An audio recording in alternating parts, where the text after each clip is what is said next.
War broke out in the country, yet my fiancé caused a scene at the airport, trying to stop the evacuation flight from taking off, all because he was waiting for his white Moonlight, the one who, in the chaos, had run off to loot a cosmetics counter for a cheap thrill. But the rebel forces were closing in, the deafening blasts growing ever nearer, with everyone on the plane in imminent danger. I had no choice but to knock him out and drag him aboard, after returning to our home country. We left the war behind and enjoyed a period of peaceful, happy days. I truly thought he had forgotten about that woman, yet, on our very wedding day, he tied me up, got in his car, and ran me over. In my final moments, I heard his cruel, mocking laughter. "Lin Xiaoyu, it's all your fault, you killed my Cece, you got her blown to pieces by a rebel missile, she's just a young girl, what's wrong with wanting to look pretty? This is what you owe her.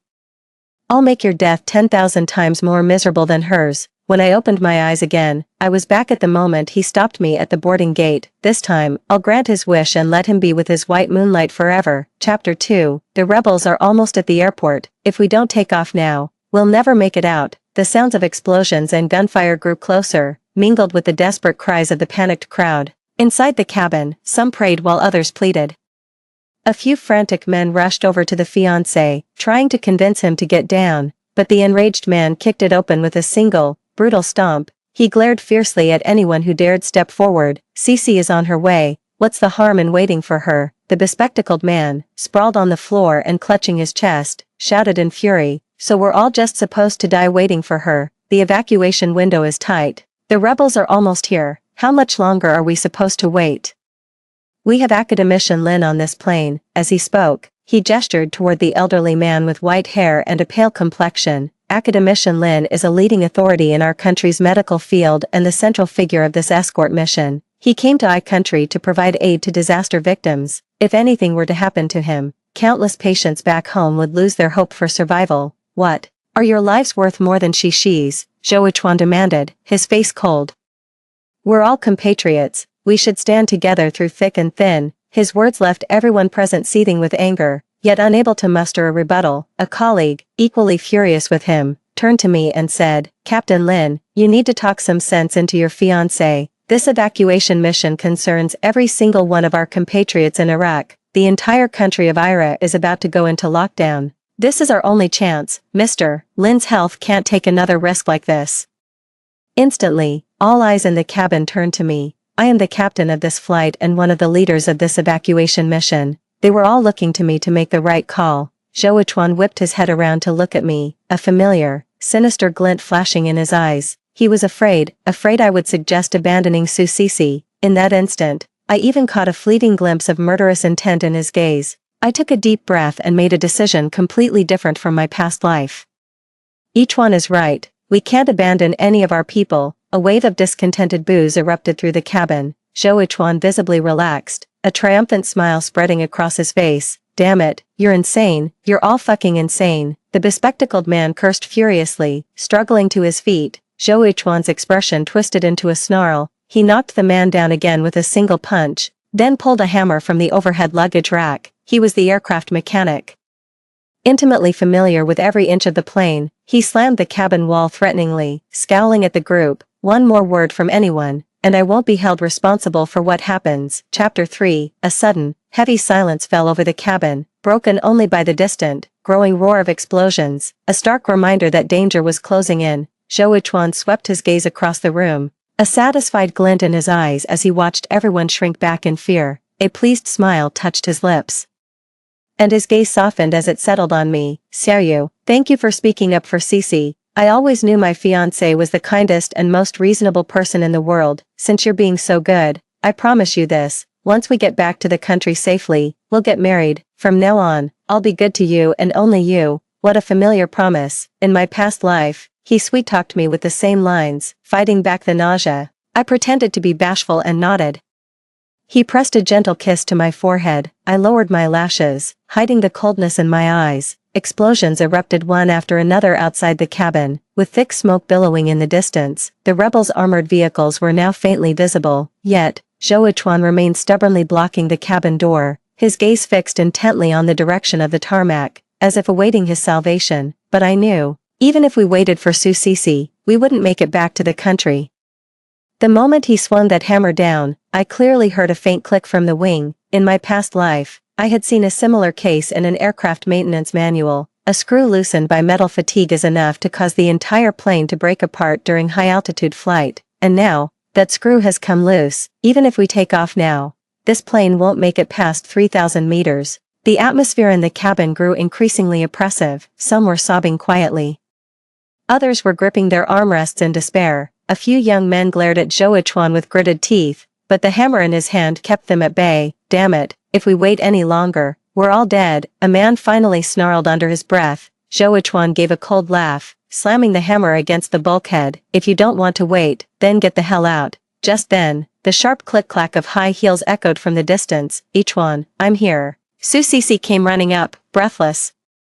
With flushed cheeks and her long hair flying, she was laden with bulging luxury shopping bags, her lips freshly painted with Chanel lipstick, and her eye makeup was so immaculate it looked like she was headed to a gala. Zhou Chuan's expression changed instantly. He dropped his hammer and rushed over to pull her into a tight embrace. Cece, you're finally here. Su Cece gave him a playful, machinoid thump. Oh my goodness, I almost missed it. Good thing I ran.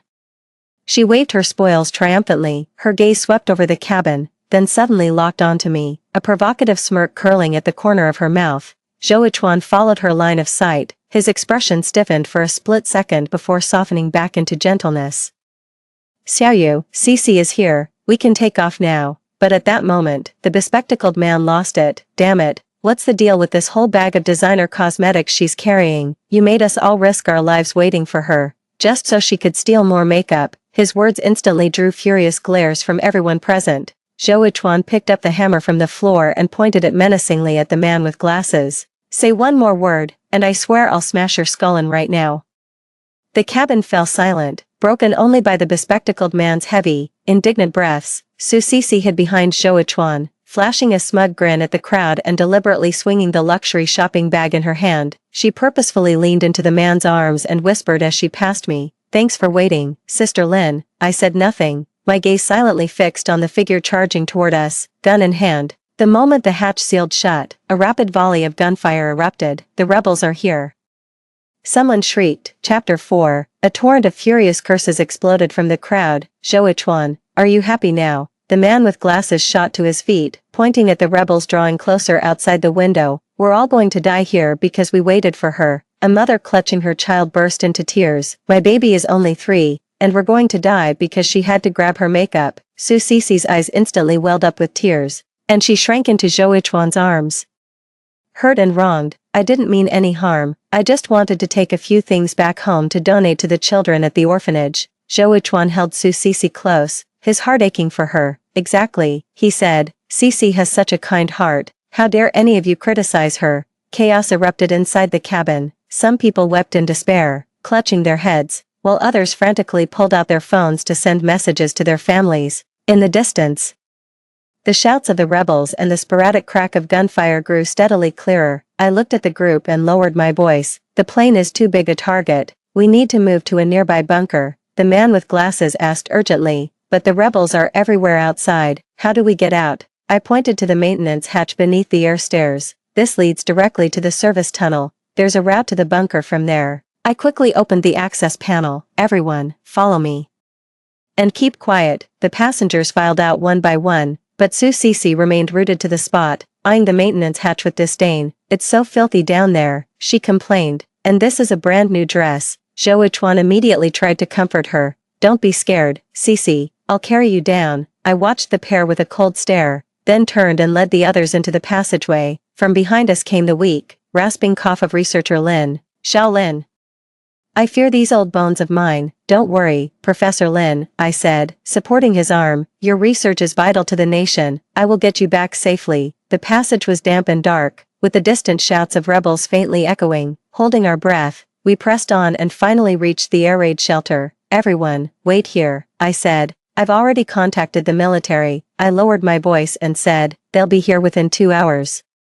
Everyone let out a long sigh of relief and began finding places to sit, but just then, a strong scent of perfume suddenly filled the enclosed space. What's that smell? The bespectacled man asked warily, looking up. Su Cece was spraying Chanel perfume all over the place, whining in a coquettish voice. It stinks in here. What's the big deal with a little perfume? Researcher Lin suddenly started coughing violently, his face turning deathly pale in an instant. Stop, please, I'm allergic.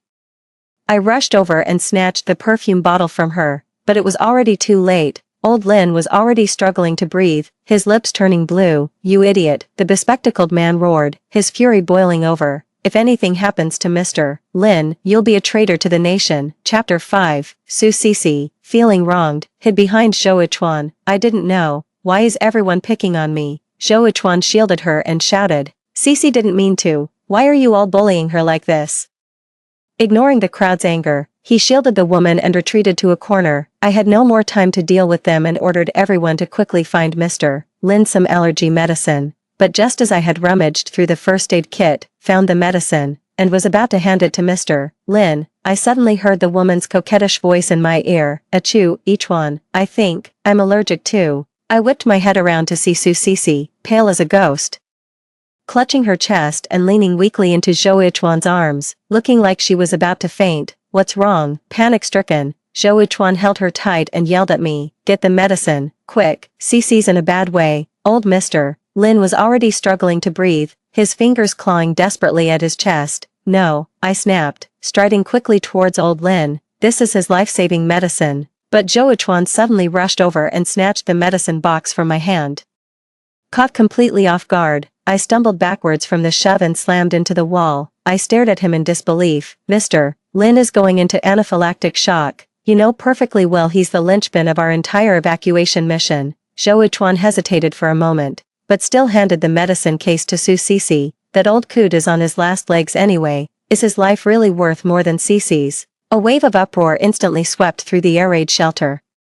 The man with glasses was the first to charge forward. Zhou Ichuan, Elder Lin is a pillar of the state, and you're doing this for some thieving bitch who stole cosmetics. Shut up. Zhou Ichuan knocked the bespectacled man to the ground with a hammer, then glared menacingly at the crowd. Anyone who comes near, I'll kill them. Su Cece leaned weakly against the wall, yet a flicker of triumph flashed in her eyes. She took the pill, shot me a smug glance, and swallowed it down with the bottled water Zhou Ichuan handed her. By now, old Lin had collapsed on the floor, his face a ghastly shade of blue-purple, a terrifying wheezing sound rasping from his throat. The man with glasses rushed over to support him, shouting at me, Captain Lin, do something. I clenched my fists, my nails digging deep into my palms. In my past life, it was the same. Zhou Ichuan always put Su Cece's needs above all else, even at the cost of other people's lives.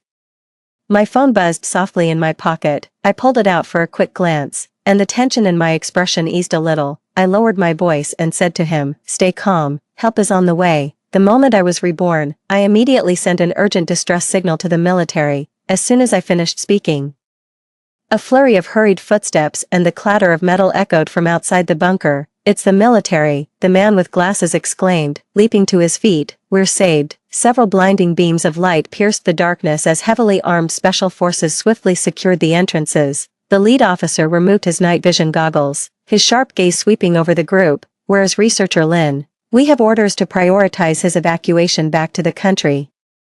Every pair of eyes in the room turned toward the corner, where old Lin lay clinging to life. The officer's face changed abruptly. He rushed over in a few quick strides. Mr. Lin, he barked sharply. Who did this? Chapter 6. He quickly checked on Mr. Lin, his face dark as storm clouds. Anaphylactic shock. Medic. The medic rushed forward, but quickly shook his head. We're out of epinephrine. We need to get him to a hospital. Now. The officer snapped his head up, his gaze cutting through the crowd like a knife. Does anyone have antihistamines? In the dead silence, Su Cece guiltily shrank back behind Zhou Ichuan. The man with glasses pointed at her furiously. That bitch took the medicine. She's perfectly fine, just faking it. The officer's gaze turned dangerous in an instant, and he strode towards Su Cece. Zhou Ichuan immediately stepped in front of her. What do you think you're doing? Cece is genuinely unwell. Step aside. The officer's voice was as cold as ice. Or I'll have you charged with obstructing military operations. Zhou Ichuan tried to argue further, but two soldiers promptly pinned him to the ground. Su Cece let out a shriek as the luxury shopping bag slipped from her hand, clattering to the ground. Several lipsticks tumbled out and rolled away. The officer picked one up, a cold sneer twisting his lips. Makeup. Is this why you delayed the evacuation? His words landed like a stinging slap across Su Cece's face. The woman's face went deathly pale, but she persisted, her voice defensive. These are my personal belongings. I spent a fortune on them. The bespectacled man let out a bitter laugh in his fury. Bullshit. The luxury stores in Iran are completely deserted. Who the hell were you buying from? Su Cece's eyes darted around before she suddenly pointed at me. It was Sister Lin. She asked me to get it for her. I watched her clumsy performance with a cold stare. Saying nothing, the officer's sharp gaze shifted to me. Captain Lin, she's lying, I said calmly. All these luxury items were looted by her from the counter during the chaos. We almost couldn't evacuate because we were waiting for her. Lin Xiaoyu, Zhou Yichuan, pinned to the ground, glared with eyes wide in fury. How could you slander Cece like that? The officer planted his foot on Zhou Yichuan's back. Shut your mouth. He turned to Su Cece, his voice as cold as ice. Your selfishness nearly cost the life of our most important scientist. Do you have any idea what kind of crime that is? Su Cece trembled all over and suddenly dropped to her knees with a thud. I was wrong. I truly didn't know it would come to this. Please, I'm begging you. She wept pitifully, tears streaming down her face, yet she stole a sidelong glance at Zhou Yichuan. Zhou Yichuan immediately struggled to his feet. You can't treat Cece like this. She's just a naive young girl. If you want to blame someone, blame Lin Xiaoyu. She's the one who agreed to wait for Cece. The officer sneered. Is that so? He looked at me. I shook my head calmly and said, he was threatening all the passengers on the plane with a hammer. I had no choice but to comply for the moment. That's a lie. Zhou Yichuan screamed hysterically. Xiaoyu, tell them it's not true. I crouched down to meet his eye level. A cold smile curling at the corner of my mouth. Zhou Yichuan, you delayed the evacuation for this woman, putting old Lin's life in critical danger, and now, you want me to lie for you. That's not true. Zhou Yichuan's face was deathly pale. Xiaoyu, don't you love me most? Please, help us. I let out a soft, derisive laugh and stood up, looking down at him. The moment you delayed the evacuation for this woman, it was over between us. The officer waved a hand in disgust. Take these two away. They will face court-martial upon our return. The soldiers roughly dragged Zhou Yichuan and Su Cece to their feet. No, you can't do this, Su Cece shrieked, struggling frantically. Yichuan, do something. Zhou Yichuan suddenly lunged at me like a madman. Lin Xiaoyu, you bitch, you set us up on purpose. A soldier smashed the butt of his rifle into Zhou's face. Blood instantly gushed from his nostrils. I turned and walked towards old Master Lin.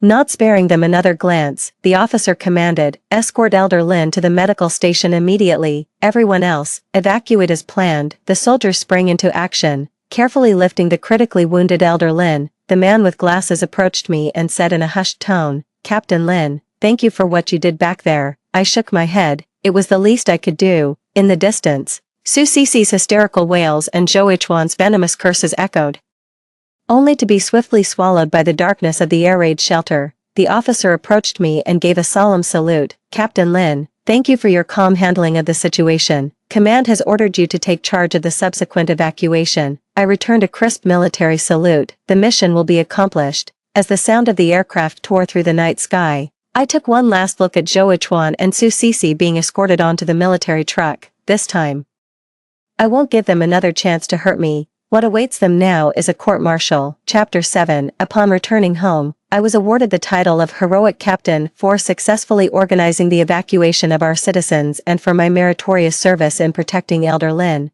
At the medal awarding ceremony, a senior military leader personally pinned the decoration on me. Under the flashbulbs, I saw the gratified smile of Mr. Lin, who was seated in his wheelchair. Xiao Lin, Mr. Lin said, holding my hand after the meeting, I owe this to you. My research on new aviation materials has achieved a breakthrough and will soon be applied to domestically produced wide-body aircraft. My heart swelled with emotion. In my past life, it was precisely because of Zhou Yichuan's obstruction that this national treasure of a scientist was forever lost in the fires of war in Ira. Mr. Lin, it was the least I could do. At the press conference, a reporter suddenly asked, Captain Lin, it said your fiancé delayed the evacuation to wait for a girl. How did you handle that situation? The room fell instantly silent. I looked into the camera and said calmly, when it comes to the interests of the nation and its people, there is no room for personal sentiment. The statement quickly trended online, and my story was included in the pilot training curriculum.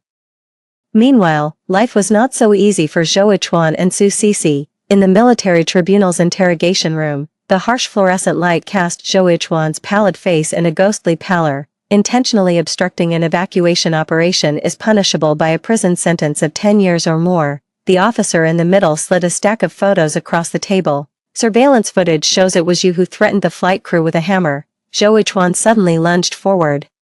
His shackles clanking loudly. Lin Xiaoyu gave her consent. She could have taken off by force. Bang! The officer beside me slammed his fist on the table. Captain Lin's flight recorder shows you tampered with the fasteners on the left wing. If that plane had taken off, everyone on board would have died. I sat behind the one-way glass, watching the color drain from Zhou Yichuan's face. A sharp, piercing wail suddenly came from the next room. I only took a little bit, Su Sisi cried out. She clutched at the interrogating officer's sleeve, and a tube of Chanel lipstick tumbled from her own. It was just stuff nobody wanted. The words crackled through the interrogation room speaker, and Zhou Yichuan's pupils constricted sharply. That's not true. A broken syllable forced its way from his throat. It was Sisi who said she was going to the orphanage. The orphanage. The officer sneered and played a segment of airport surveillance footage. In the footage, Su Sisi was stuffing handfuls of department store lipsticks into her bag while trying on a diamond necklace in front of the mirror. The man's face grew even paler, yet he continued to defend her. Sisi, she's just too naive. Zhou Yichuan's voice trembled, a cold sweat breaking out on his forehead. Those things, they might just be things she was planning to take back and donate to the children. A hysterical shriek suddenly pierced the air from the next room. Su Sisi's voice. It was Zhou Yichuan. He orchestrated everything, he said with the chaos in Iran. It was a crime not to take advantage. A dead silence instantly fell over the interrogation room. Zhou Yichuan jerked his head up, his eyes bloodshot. What did she say? Su Sisi's voice continued to blare from the speaker. He had it all planned, said his fiancée being a captain meant she could smooth things over if anything went wrong. Bullshit. Zhou Yichuan suddenly lunged forward, his shackles crashing against the iron table with a deafening clang. Su Sisi, you bitch, it was you who said we should take advantage of the chaos. The officer pressed the mute button, his cold eyes fixed on the man's contorted face. Ready to confess now. Chapter 8. I pushed open the interrogation room door. The sound of my footsteps was unnervingly loud in the silent space. Zhou Yichuan's head snapped up, the moment he saw it was me. The ferocity in his eyes instantly melted into a desperate plea. Xiaoyu, he struggled to stand, but the shackles held him fast to the chair. You're finally here, you have to tell them, it wasn't on purpose, I was just so worried about Sisi. His voice cracked with a sob, as if he truly regretted everything. I walked slowly to stand before him, looking down from my full height. This face once made my heart flutter, and later, it was the source of my deepest agony before death. Worried about her, I let out a light, derisive laugh, pulling a stack of photos from a folder and slapping them down in front of him. Are you worried she doesn't have enough luxury goods, or that she won't have time to try on lipstick? The photos scattered across the floor, each one capturing Su Sisi on a frenzied shopping spree in the airport's luxury boutiques. There was even one of her wearing a triumphant smile as she admired a necklace in the mirror. Zhou Yichuan's face instantly drained of all color, his lips trembled, and he suddenly dropped to his knees with a heavy thud, the chains on his wrists clanking loudly. Xiaoyu, I was wrong, I truly know I was wrong. Sobbing uncontrollably, he kowtowed, his forehead striking the ground with a heavy thud. I was blinded, I was deceived by Su Sisi. Please, forgive me, can we just go back to how things were? I slowly crouched down to meet his eye level. A cold sneer curling at the corner of my mouth. Go back to the past, back to when you stopped a plane from taking off for her sake, or back to when you snatched old Lin's medicine to feed to her. His pupils contracted sharply, he froze on the spot, his face instantly turning ashen. Xiaoyu, I was wrong. Xiaoyu, his voice was hoarse, as if someone had him by the throat. I stood up, no longer looking at him, and turned to the officer beside me. The evidence is conclusive. Proceed according to military law. The officer nodded and gestured for his men to drag Zhou Yichuan away. No, Xiaoyu, you can't do this. He suddenly began to struggle wildly, tears and snot streaming down his face. I love you. It was Su Sisi who seduced me. Give me another chance. I turned and walked towards the door, his agonized howls tearing at my back. Lin Xiaoyu, you bitch, I hope you die a horrible death. I didn't stop walking. At the doorway, I merely turned my head slightly and said flatly, Zhou Yichuan, remember to be a better man in your next life. The door closed behind me, cutting off his stream of curses. At the far end of the corridor, Su Sisi was being escorted towards us by two female soldiers. The moment she saw me, She lunged forward, only to be held back firmly by the soldiers. "Sister Lin, please, you have to help me," she sobbed. Her face streaked with tears and ruined makeup. "I know I was wrong. I'll return everything, just tell them to let me go, please." I watched her performance calmly, then suddenly smiled. "Su Cece, do you have any idea how much the aerospace materials Professor Lin was researching are worth?" She froze, then shook her head in confusion. "Priceless," I whispered. "And you nearly threw it all away for a tube of lipstick." Her face drained of all color in an instant. "But don't you worry," I leaned in, my voice dropping to a murmur near her ear. "The court-martial will give you all the justice you deserve." With that, I turned and walked away, her shattered scream echoing behind me. Sunlight streamed through the corridor window. I squinted and took a deep breath of the fresh air. A profound sense of relief washed over me. The grudges of 2 lifetimes were finally settled. Chapter 9. The court-martial's verdict is final. Zhou Yichuan was sentenced to 15 years, and Su Cece to 8. Meanwhile, a new chapter began in my own life. The airline made an exceptional promotion, appointing me as the youngest ever deputy director of the flight department, in charge of safety training for international routes. At the commissioning ceremony, the CEO personally pinned the epaulets on my shoulders. "Director Lin," he said, "I hope you can train more pilots as outstanding as you are." After the ceremony concluded, a reporter conducting interviews stopped me and handed over a business card. "Captain Lin, could I schedule an exclusive interview with you? The whole nation wants to hear the story of our heroic pilot." Just as I was about to respond, a clear, bright male voice suddenly chimed in. "Reporter Liu, I'm afraid you'll have to get in line." Turning to look, I saw a young man in a flight trainee's uniform salute me with perfect military form. "Aviation Academy Cadet Qingyi. Reporting to Captain Lin as ordered." His booming voice drew sidelong glances from everyone around. I raised an eyebrow at the cadet who stood half a head taller than me. "Qingyi, last year's combat champion." The tips of his ears flushed red instantly, and his voice dropped an octave. You know who I am." The reporter couldn't help but chuckle. "Little Junior, the whole flight school knows you have Minister Lin's pilot photo taped above your bed, okay?" Qingye's neck flushed a deep crimson in an instant, looking just like a boiled lobster. I held back a laugh as I took the transfer order from his hand. When our fingers brushed, I noticed his palm was slick with sweat. 6 a.m. tomorrow, at the training field, I said, deliberately putting on a stern face. "My cadets are not allowed to be late." His eyes lit up instantly, brimming with anticipation. But just as everything was looking up, something unexpected happened. Late one night, as I was organizing flight data in the office, my phone suddenly started buzzing frantically. It was an encrypted number. "Captain Lin, we have an emergency." The voice on the phone was tense. "Zhou Yichuan has escaped from prison." My fingers froze, the pen tip scratching a deep line across the paper. "When did this happen?" 2 hours ago. He knocked out the guard and took his service weapon." There was a pause on the other end of the line. "We suspect he might come looking for you, outside." The rain grew heavier, its sound drumming against the window. My own stern reflection stared back at me from the glass. "Understood." I hung up and immediately dialed the number for security. "Effective immediately. Increase patrols around the airline building. Install surveillance at all entry and exit points." The moment I hung up the phone, a sudden knock came at the office door. "Instructor Lin." Qingye's voice came from outside the door, carrying a rare note of urgency. "Are you in there?"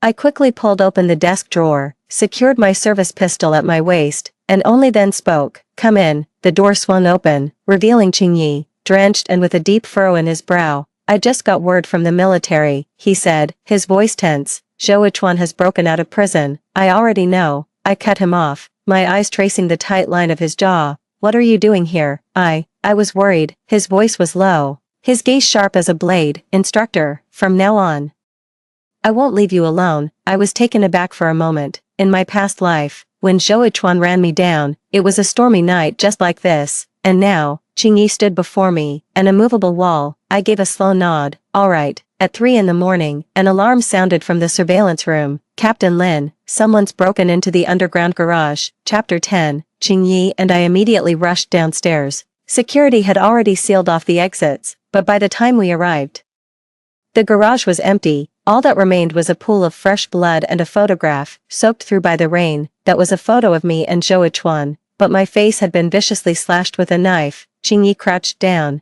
dipped his fingertip in the bloodstain, and said with an icy gaze, "He's injured. He can't have gone far." I stared at the photo and suddenly laughed. "Zhou Yichuan, did you really think this would scare me?" I took out my lighter and set the photograph ablaze.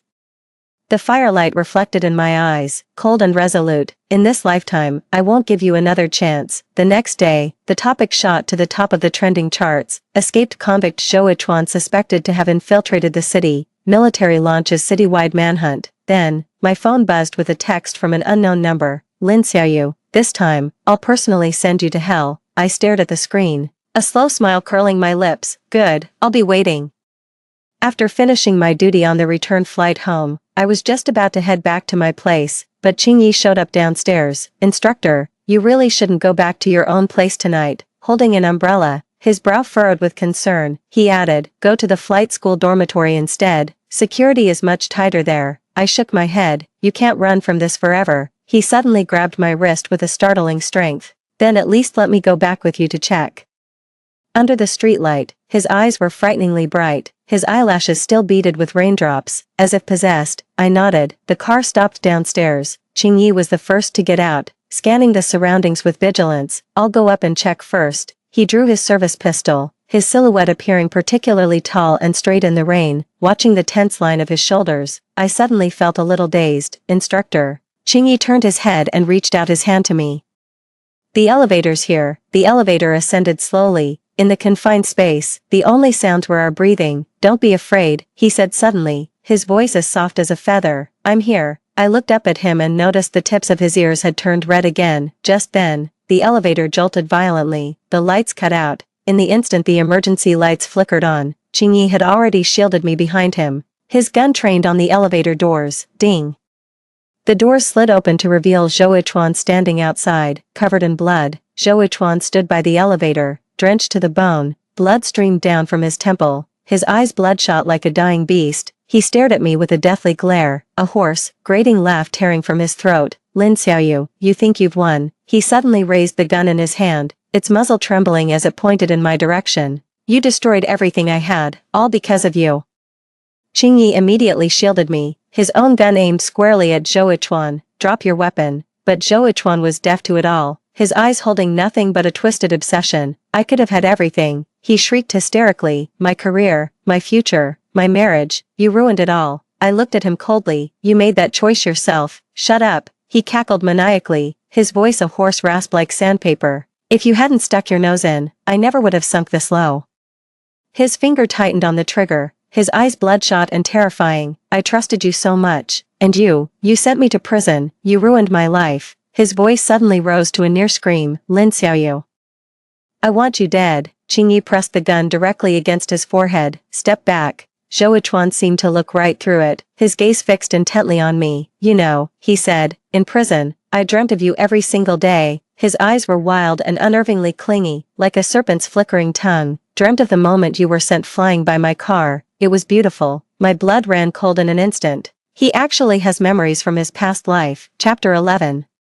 The instant Qingyi pulled the trigger, Zhou Yichuan suddenly lunged forward. Bang! The bullet grazed his shoulder, splattering blood across the elevator's mirrored wall. Zhou Yichuan lunged forward with a vicious grin, a flash of cold steel in his hand. Instructor, look out! Qingyi shoved me aside, only to take the dagger's blade in his own abdomen. Qingyi. I watched helplessly as he fell, Zhou Yichuan's maniacal laughter echoing through the cramped space.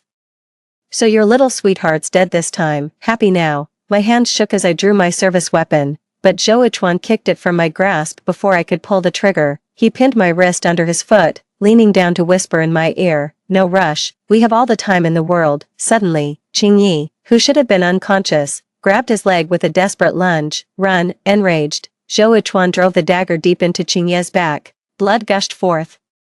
Yet Qingyi refused to let go, even in death. I snatched up the fallen gun and aimed it squarely at Zhou Yichuan's forehead. Goodbye, scum. At the crack of the gunshot, an expression of utter disbelief remained frozen on his face. Qingyi lay in a pool of his own blood, offering me a weak smile. Instructor, this time, I protected you, didn't I? I knelt on the ground, pressing my hands against his bleeding wound as tears streamed down my face. Hang in there, the ambulance is on its way.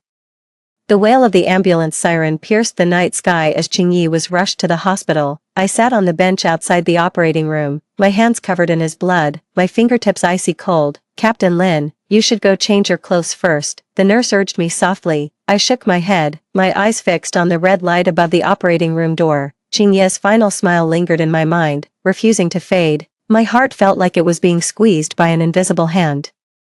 The pain so intense I could barely breathe. The surgery lasted 6 hours. When the doctor emerged, looking exhausted, I shot to my feet. My legs, numb from sitting for so long, nearly gave way beneath me. The patient is out of immediate danger, but we're not past the risk of infection yet, the doctor said, removing his mask. The knife wound damaged the spleen, and there was significant blood loss. The next 48 hours are critical. I let out a long, shaky breath.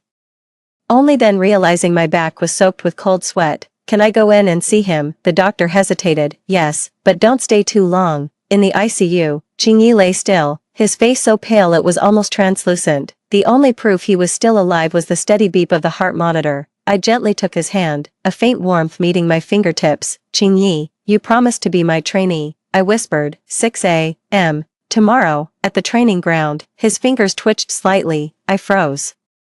Lifting my gaze to his face, Qingye's eyelashes fluttered, and his eyes slowly opened. His gaze was unfocused for a moment before finally settling on my face. Instructor, he breathed, his voice a faint thread, yet he stubbornly forced out the 2 words. My eyes grew hot. Don't talk, just rest. He gave a slight shake of his head and, with great effort, raised his hand to point at his own oxygen mask. I hesitated for a moment, then gently helped him take it off. Qingye took a deep breath. His voice weak but resolute. I'm not late, am I? My tears began to fall uncontrollably. At a time like this, and he's still worried about the training. No, I choked out, shaking my head. You did great. The corners of his mouth lifted into a faint, weak smile. So, do I get a reward? I froze. Qingye's gaze settled on my face, filled with a cautious, hopeful expectation. My heart skipped a beat. I leaned down and placed a gentle kiss on his forehead. I'll make it up to you when you're better. His eyes instantly lit up, as if filled with starlight. It's a promise. I stepped out of the hospital room and watched him lying in bed through the glass. My broken heart felt full once more. Story 2. I can't describe how I felt when I heard that remark. Ezra Xing was leaning down, burying his face in Lina Feng's neck, lifting her long hair to take a light sniff. Lina Feng is his psychiatrist. Ezra Xing has been mentioning lately that he's feeling a bit mentally disoriented and needs to see a doctor. I never expected such a perspective. Their intimate appearance was painfully glaring, and the grief of betrayal instantly consumed all my rationality. I couldn't help but want to rush in immediately and demand an explanation. Why would he do such a thing? Through 3 lifetimes of rebirth, Ezra Xing's heart has always belonged to me. I firmly believed this. Yet the reality of the 4th life struck me like a blow to the head. I was even somewhat incredulous, wondering if I had misunderstood something. Then, the Ezra Xing who loves me the most affectionate and devoted in my heart, spoke. He glanced sideways, playfully toying with Lina Feng's long hair as she sat on his lap, and scoffed lightly before speaking. Dr. Feng, tell me, do I really have something wrong with my brain? But I don't think the first 3 deaths were fake. Remembering that pain still makes my heart tremble with fear. Lina Feng covered her chest with an exaggerated display of concern, saying, what should we do then? You're not going to die again this time, are you? Ezra Xing curled his lips into a smile. How could that be? I've accompanied Mira Xiao through every lifetime, only to end up dying by her side each time. I originally wanted to see how she would save me. But now I think it must be her bad luck. I'll stay away, and that's how I'm living just fine. In this lifetime, I have you, Dr. Lina. His tone lifted slightly at the end, making Lina Feng blush as she playfully scolded. Then you found the right person. In this lifetime, Dr. Feng will cure you. At that moment, the laughter of the men and women inside the door felt muffled, as if separated by a barrier. Reaching my ears distorted, Ezra Xing's words kept replaying and amplifying in my ears. Shaking my heart into a tight knot, a wave of suffocation washing over me, I leaned against the wall, gasping for breath in great heaves. I could no longer remember how I got home that day, only recalling the moment I collapsed onto the sofa. As if all strength had drained from my body, like a spine being pulled out, I collapsed limply. This is not an exaggeration at all. What kept me restarting time and again was the obsession to save 28-year-old Ezra Xing.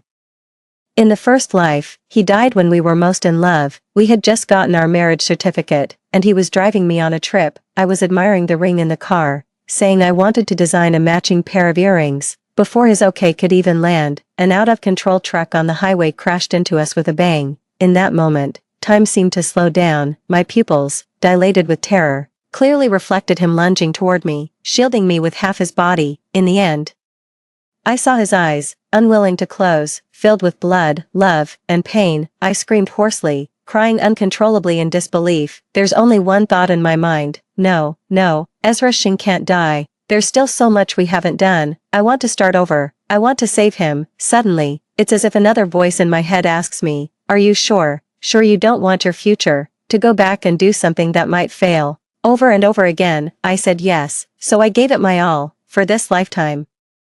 And the next, then in this life, he told me he knew everything. He just watched as I, in my wretched and humble state, begged him to stay alive. He even said that I was the one who brought bad luck, that I was the one who caused his death. By the time Ezra Shin returned, the night was already deep. I was still sitting blankly on the sofa, replaying in my mind where exactly things had gone wrong, when exactly his heart had changed. Why didn't you turn on the light? What are you sitting there spacing out for? His tone was as gentle as ever, sitting beside me and naturally reaching to wrap his arm around my waist, so normal it was as if what I had just seen was merely a dream. I reflexively dodged. The atmosphere grew somewhat tense, a hint of coldness flickered in Ezra Shin's eyes, clearly having noticed my unusual reaction, but as if weary, he didn't ask, I'm going to bed first. You should rest early too. That night I slept very poorly. Even though Ezra Shin was right beside me, my mind kept replaying the scene of his death over and over. In the first life, he died in a car accident, killed instantly, blood spreading from his body, soaking through my shirt. In our second life, we got married, but we didn't go on a honeymoon, so that car accident never happened. Then the unexpected came in the most absurd way. He came to pick me up after work, and a billboard came crashing down from above. It hit him squarely. Without missing a beat, I watched helplessly as the tall man was crushed without a trace, as if heaven had decreed his death. I refused to believe it, so we entered our third lifetime. This time, I quit my job, got married, and followed him almost everywhere, terrified that the slightest lapse in attention might lead to some unforeseen accident. And so, he safely reached his 28th year. On his birthday, the candlelight illuminated his sparkling eyes, and in the glow, he confessed to me with moistened eyes, Ran, having you is truly wonderful. My heart raced wildly, only to feel his smile growing fainter and his face becoming increasingly blurred. An overwhelming sense of unease nearly knocked me off my feet. Then Ezra Shin spat out a mouthful of blood. Perhaps too much time had passed, or perhaps my mind was too panicked to hold on to any other memories. I couldn't recall the name of his illness. Something rare, I think, and just like that, his life came to an abrupt, almost absurdly careless end. The last memory lingers in a pristine white hospital room. In the deathly silence, only the faintly glowing instruments beside my ears persistently beep, as if counting down the last remnants of his vitality. I refused to accept this. How could I possibly accept it? I met Ezra Shin in our youth. Back then, I was just a country bumpkin from the countryside, because I was somewhat pretty and had enviable dancing talent. A few girls in class began targeting me, whether intentionally or not. I endured and endured, until the day they overturned my grandmother's pancake stall. Amidst the mess on the ground, I held back tears as I helped my grandmother up. The girls, glamorous and aloof, laughed shrilly from their high perch. They called me Pancake Girl and told me to go home and flip pancakes. My grandmother was mute. She mumbled with her lips and gestured to wipe the grease stains off me. They laughed even more joyfully. That was when Ezra Shin appeared, holding a camera. He made a call and summoned the school authorities. He excelled in his studies, and his family was somewhat well off, making him quite an influential figure in our small town. It was evening, though the sky had been overcast all day. Somehow at that moment, sunlight broke through the layers of gloom and poured directly onto Ezra Shin. He extended his hand, holding a clean, neatly folded handkerchief in his palm. His first words were, "Sorry, I wanted to gather evidence first, so I didn't come to help you right away." Even now, I still remember how my heart raced that day, fierce and powerful. It carried me alone through the endless cycles of worlds where he died. By the second morning, I was still somewhat dazed. Ezra Shin got up then, changed into the clothes I had ironed, and glanced at me as I set breakfast on the table. "You're not going to the dance troupe anymore, just staying at home like this. There's nothing for you to do here anyway." His voice trailed off on the last few words, laced with confusion. My hand paused while wiping the table, and I looked up at him, but all I saw was his gaze quickly shifting away. "Have breakfast at home. I won't eat. Don't see me off, and don't come to pick me up tonight either. I'm going to see Dr. Feng." He rubbed his temples at the right moment, his tone indifferent. If it were before, I would definitely be worried about his condition, but now I just feel a chill in my heart. He is about to turn 28 and will soon marry me by getting our marriage certificate. In previous lives at this time, I had completely lost the mood to work, spending every day in fear and anxiety, so I simply quit my job at the dance troupe and truly became a housewife. At that time, he thought I was too exhausted and said with a smile, "Then don't go, just dance for me alone from now on. With me here, what do you have to worry about?" I accompanied him to and from work, where he proudly introduced me to his colleagues. He lifted his hand as if to show off, displaying our matching rings, and now, he looks at me with wariness and coldness, telling me, "Stop staring at me all day, find something to do for yourself." My breath hitched, followed by the slam of the front door, plunging the room into an eerie silence. I sat at the table, mechanically picking at the breakfast in front of me. It was still warm, yet it tasted unusually cold when it touched my lips. How could this happen? Ever since Ezra Shing started treatment, it seems like the distance between us has gradually grown. He started to feel annoyed and reject my presence. After spending 3 lifetimes with me, now he's found true love, but saving Ezra Shing feels like a program that was preordained in my fate. Suddenly asking me to give up feels like losing the center of gravity in my life. I feel like I should rush up and confront him, ask him if all my efforts over past lifetimes were just a joke in his eyes. But then why did he keep playing along with me time and again? Yet I still act as if nothing ever happened. I watch helplessly as Ezra Shing gradually drifts away from me, grows colder. As the words between us become fewer and fewer, watching helplessly as Lena Feng grew closer to him. Even to the point where on several nights, he couldn't be bothered to pretend anymore and directly called Lena Feng from the balcony. In the darkness, even through a pane of glass, I could see the smile spreading across Ezra Shing's lips. Then one evening, like a resentful wife, I stubbornly sat at the dining table, waiting for him to return. It was almost 9 o'clock. After reheating the meal countless times, Ezra Shing finally came back. He came back, but with Lena Feng. Lena Feng nodded at me in greeting, then naturally changed her shoes and entered the living room. "Don't misunderstand, Miss Xiao. I'm just here to assist Mr. Shing with his treatment." According to Mr. Shing's description, he is often troubled by past memories or ones that never existed, so I came to check the home environment, as it is actually a significant factor affecting mental health. She smiled generously and spoke professionally, completely devoid of the coquettishness she displayed beside Ezra Shing, appearing dignified and proper. It even made me feel as if the ambiguity between her and Ezra Shing was just my imagination. But the next moment, when her gaze met Ezra Shing's, she flashed a meaningful smile, carrying their unique understanding. "Throw these things away, and redesign the sofa layout over here." Her red lips moved, but by the end, I could no longer make out what she was saying. All I saw was how the house Ezra Shing and I had meticulously arranged had been completely altered beyond recognition by her. Her gaze grew smug and challenging as she lifted her chin to look at me. "People must always look forward, so let's just throw away the old things." She took off a pendant from her bag and hung it at the entrance, her tone coquettish. "Mr. Shing, seeing something bright and colorful before heading out will make your mood better. This is our marital home."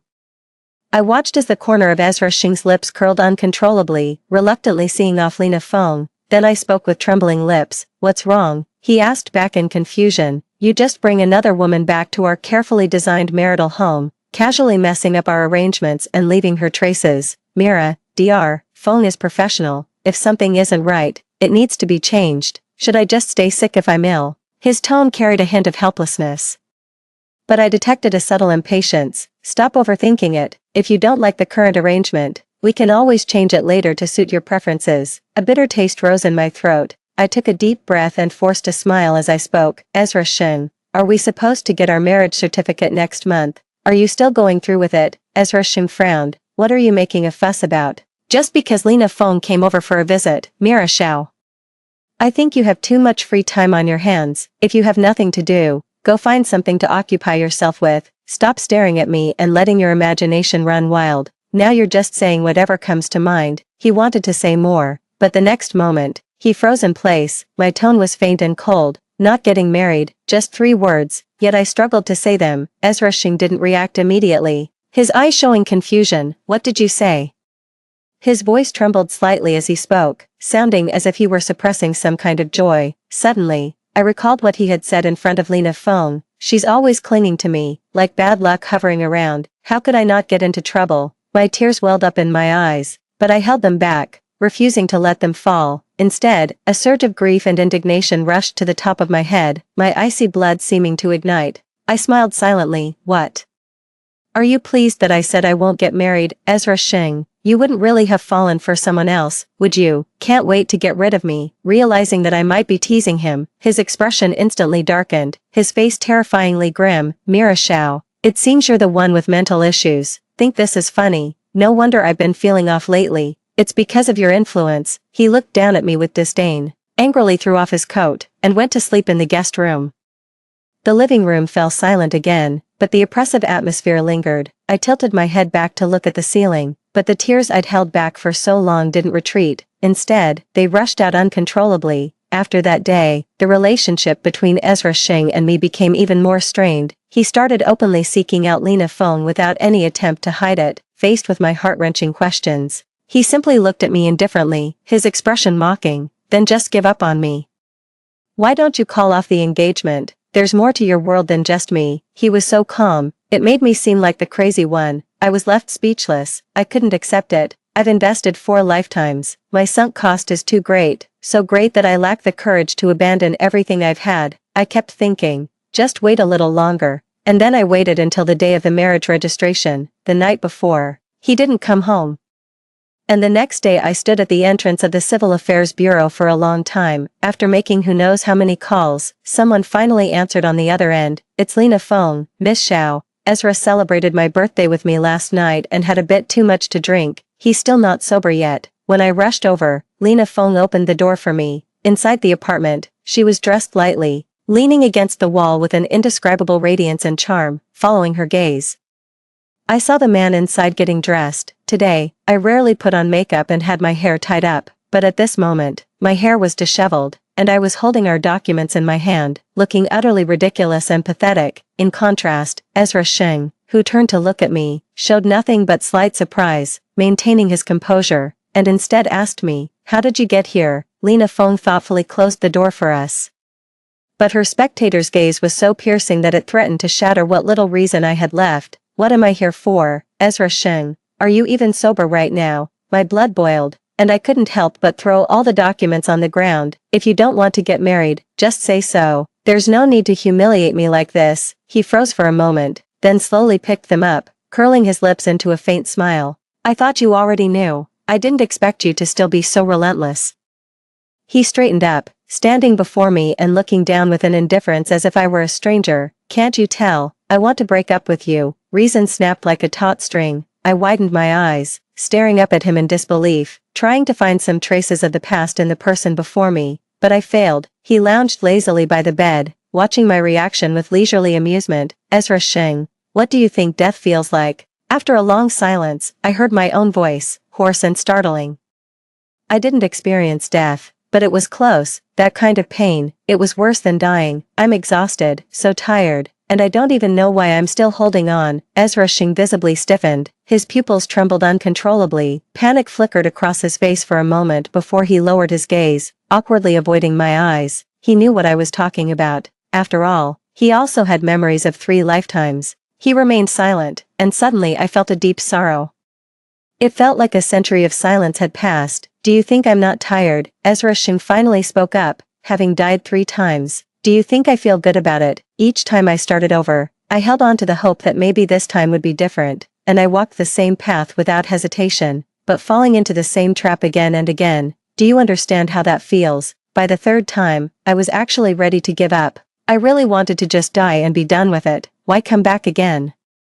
Mira Shao, I actually admire you a bit, standing at the beginning, seeing the inevitable fatal ending, and then looking back from the end. Don't you feel despair? No matter how hard you try, nothing changes. His voice choked up, his eyes as if veiled in a thin mist. Accept it, this is reality. Our story can only end there. I died at 28, but what about you? Did the second half of your life die with me? Let yourself go. With his last words, Lena Feng opened the door. Sunlight streamed in, as if guiding him toward a new life. Without hesitation, he stepped forward toward Lena Feng. I struggled to take a step, watching as Lena Feng and he stood together, perfectly matched. Miss Shao, Ezra said this strawberry tart is delicious, so I specially bought an extra one for you to take home. She handed me an exquisitely packaged dessert. at first glance, my hand recoiled as if shocked by electricity. That deep-seated fear from the depths of my soul surged again, paralyzing me completely.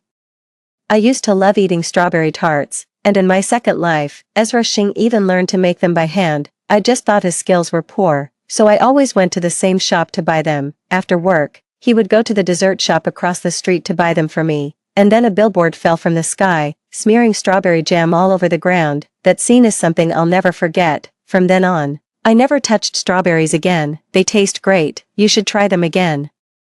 Ezra Shing's voice was calm and light, as if all our past had been like a breeze to him, blown away. In the fourth life, I didn't come to Ezra Shing's 28th year. Ezra Shing packed up all his belongings. As he dragged his suitcase out, he was as indifferent as an outsider. He even destroyed every single photo of us. Watching him expressionlessly toss away all the things that once held countless memories of us into the trash, I was overwhelmed by a suffocating sensation.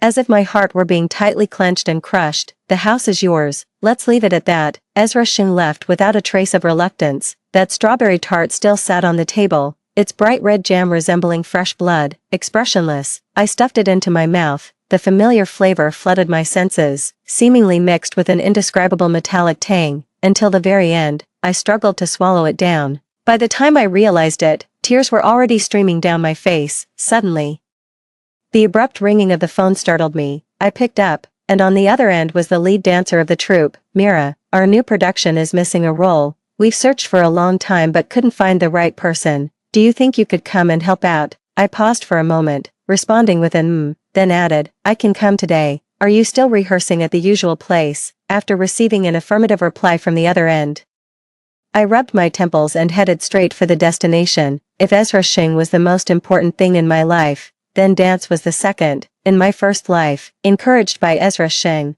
I took the art college entrance exam and successfully joined a local dance troupe after graduation. In the subsequent lives, I continued to follow the same path as before, but my dance career always came to a halt at this point. Because of Ezra Shing's death, I must set aside everything else in my life and fully confront the insurmountable mountain of life and death. Now that I think about it, since Ezra Shing doesn't need me, perhaps I should return to my own path as well. But in reality, the effect was very poor. I stepped back onto the dance practice floor, moving to the music, only to find that it was difficult to recapture that feeling again. After I missed the beat once again, the teacher looked at me, shook her head, and let out a soft sigh. Mira, maybe you should step aside and adjust your state first. As the song ended, the members scattered to rest, while I stood there in a daze. I used to be the teacher's proudest student, young but exceptionally talented. She once praised me, saying I was the center of attention just by standing there. But now, I feel like I'm stuck in a predicament,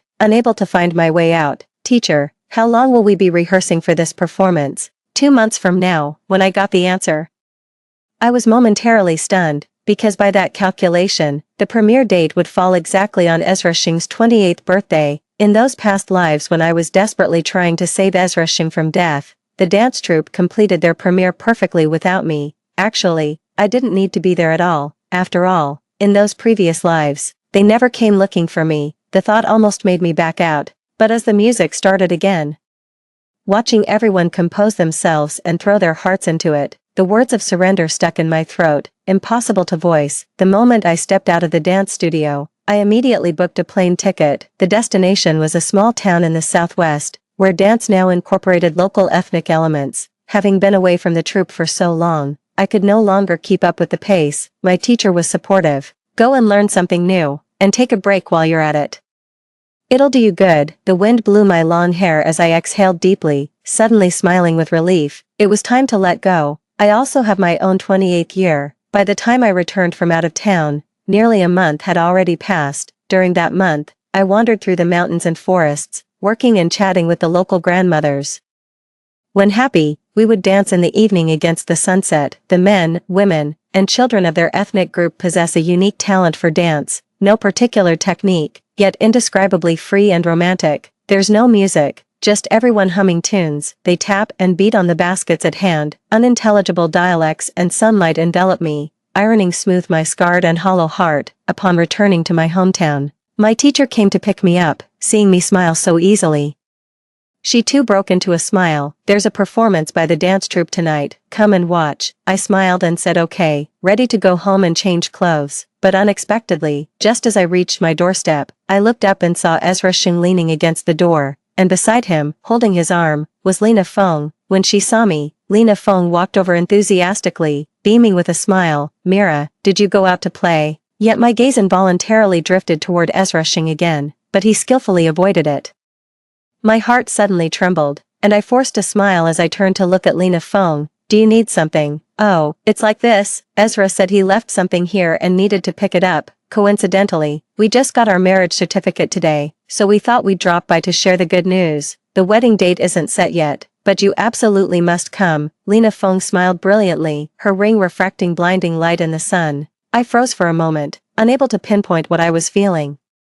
After opening the door and inviting them in, Ezra Shing went to look for something, while Lena Feng sat right in front of me, talking about how wonderful Ezra Shing was. Watching the happiness radiating from her face, I just felt a tightness in my chest. They sure are moving fast. Ezra Shing must be in a real hurry to get rid of me. What happened to the pair of bracelets we bought after the college entrance exams? Ezra Shing suddenly spoke up, catching me off guard with his question. Instinctively, I tucked my hands further into my sleeves, preventing him from noticing that both bracelets were actually on my wrists. After the college entrance exams, he worked a 2-month summer job, toiling from dawn till dusk, just to put one of those bracelets on my wrist when I started school. Later, when we had more money, he began adorning my wrists with even more expensive pieces of jewelry. I put those two away. It's a somewhat well-known affordable luxury brand. It wasn't too expensive when I bought it, but now it's become a sought-after collector's item that's hard to get even with money. Lena likes it quite a bit. You can just give me mine. The smile on my face was starting to falter. When did Ezra Shing become such an undignified person? For the sake of his current girlfriend, he actually had the nerve to come ask his ex for things back without feeling awkward. I was just as undignified, foolishly treasuring these two bracelets like precious gems, hiding them on my wrist. While I was lost in thought, Ezra Shing had already noticed. He stepped forward, unceremoniously grabbed my forearm, and exposed my fair wrist. Lena Feng gasped in surprise beside us. It was in Myra's hands all along, and she even brought two. "Ezra, maybe Mira really likes them, but I'll pass. Let her keep them." At that moment, I felt as if I had been stripped bare.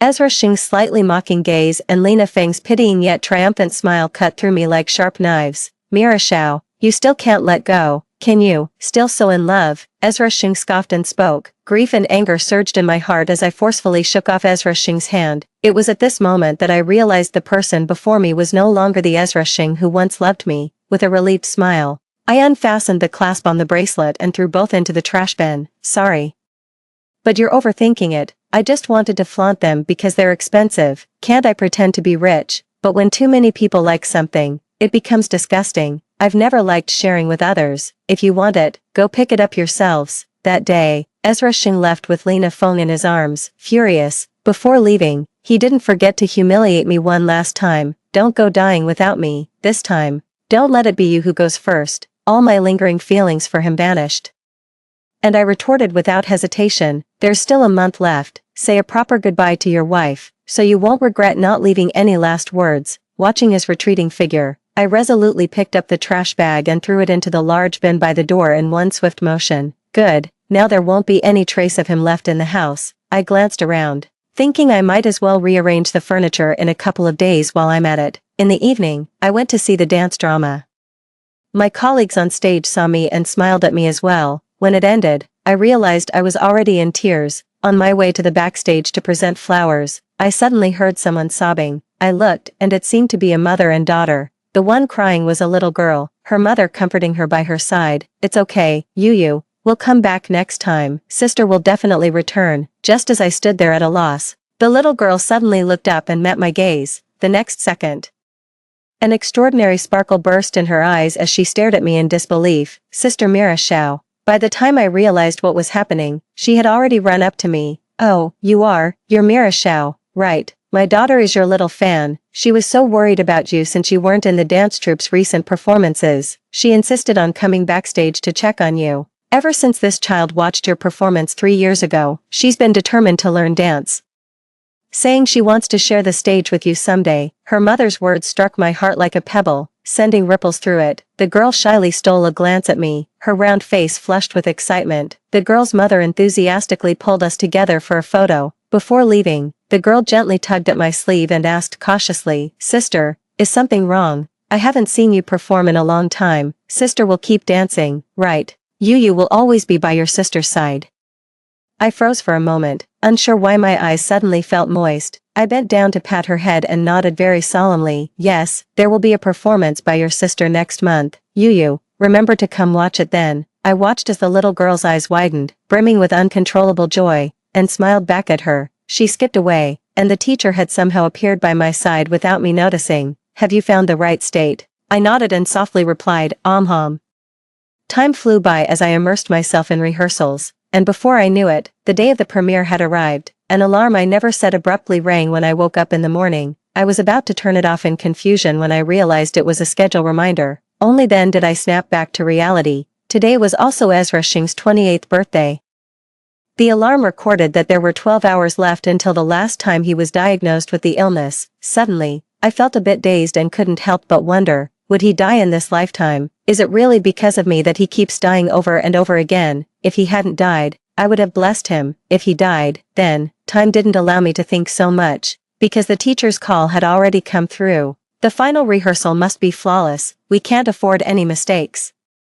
In what felt like the blink of an eye, the day flew by, and evening arrived. 7 o'clock was our performance time, the same time the accident happened in my previous life. My heart pounded wildly, though I wasn't sure what exactly had me so nervous. The teacher told the team to take a short break and calm their nerves before facing the stage in an hour. I stepped outside to get some fresh air. The sudden ring of my phone was sharp and piercing. I answered quickly, only to realize it was Ezra Shin calling. His voice was soft on the other end. "Mira, would you be sad if I died?" One more hour. The first 2 deaths came suddenly, both before his birthday. Only the third time, when abnormalities were detected on his actual birthday, did it give me a little time to say goodbye. I froze. Actually, I really wanted to blurt out something like, "No way, aren't you bound to die anyway? Whether you're with me or with Lena Fong," to mock his infidelity. But when the words reached my lips, I just let out a soft sigh. "Maybe, if I die, will you start over?" he asked again, perhaps separated by a screen. I couldn't discern the emotion in his voice, only that his tone was somewhat hoarse, sounding slightly distorted to my ears. This time I didn't hesitate, replying with firm conviction, "No, if he dies again this time, it can only prove that all my previous efforts were in vain. Fate is predetermined and cannot be changed no matter what. I won't have the thought of restarting again." He fell silent for a moment, then spoke again in a faint voice, "Okay, wishing you a smooth performance." The moment I hung up the phone, a surge of inexplicable emotions welled up in my heart, but the strongest one seemed to be nothing more than a sense of pity, a kind of pity that, no matter how many cycles you go through, you can never escape fate. I walked into the backstage, where the actors had already begun applying makeup and changing costumes. I also gathered my emotions, ready to face the upcoming performance. At 7 o'clock sharp, everything started anew. I stepped onto the long unseen stage, gazed at the audience filling the seats below, took a deep breath, and slowly raised my hand. The music transitioned from fast to slow before finally stopping. When the piece ended, I hadn't made a single mistake. At the moment the stage lights illuminated my entire being. I saw the faces in the audience slowly lifting up, filled with such happiness and joy, just as I had countless times as a spectator gazing at the dancers on stage. From that moment on, the seed of a dream was truly planted in my heart. Now, it has finally blossomed and borne fruit once again. I am reborn. As I stepped off the stage, the teacher behind the curtain handed me flowers, wiping away tears. "Mira, you truly live up to my expectations." To be honest, I was worried before. After such a long break from practice, would you be able to keep up? But your boyfriend came forward and assured me repeatedly that you'd be fine. Oh, by the way, why didn't he come to give you flowers for today's premiere? My mind went blank, and I instinctively asked, "Wait, Ezra Shin came to see you?" "Yeah, I didn't want to bother you at first. You said it yourself, it was quitting the group, not some temporary leave. What would be the point of calling you back?" But Xiaoxing personally came to me, saying he wanted to plead for another chance for you, that you acted impulsively without thinking it through. I thought about it and realized it really would be a shame for you. Figured you might be too embarrassed to come to me yourself, so I took the initiative to call you. She kept chattering on, but my mind was completely blank. "So, This opportunity was secured for me by Ezra Shing, but why would he do that?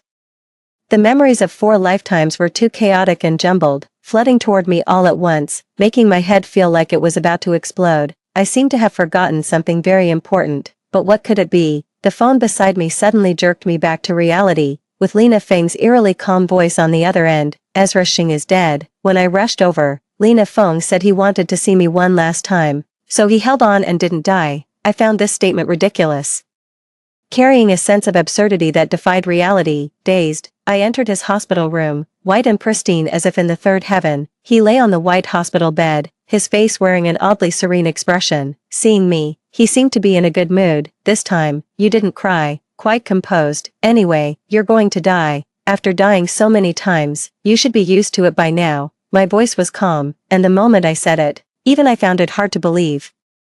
Like a boulder that once weighed heavily on my heart, it crumbled away without me even noticing. He didn't close his eyes, staring fixedly into mine. Are you really just going to watch me die like this? You won't come back again, then why are you still here? He asked me with a smile. In an instant, everything around me began to blur and fade, like a dream on the verge of waking, the illusory scene twisting into distortion. Only Ezra Shing's face remained clear, his smile was faint, as if it might vanish at any moment. Mira Xiao, you shouldn't be here, you should go back to your life, back to your stage, back to your 28-year-old self. I'm dead, you said you've let go. The whole world fell silent, only his voice remained, crystal clear, like a sharp sword thrust straight into my heart, piercing through the 3 lifetimes I had self-deceptively constructed. Oh, I remember now. There was no cycle at all. It was simply him, out of love, accompanying me through 2 more lifetimes, and then, also out of love, having to force me to face reality. It was me, trapped in the memory of his death, unable to move on. Extra, Lena Feng. My name is Lena Feng.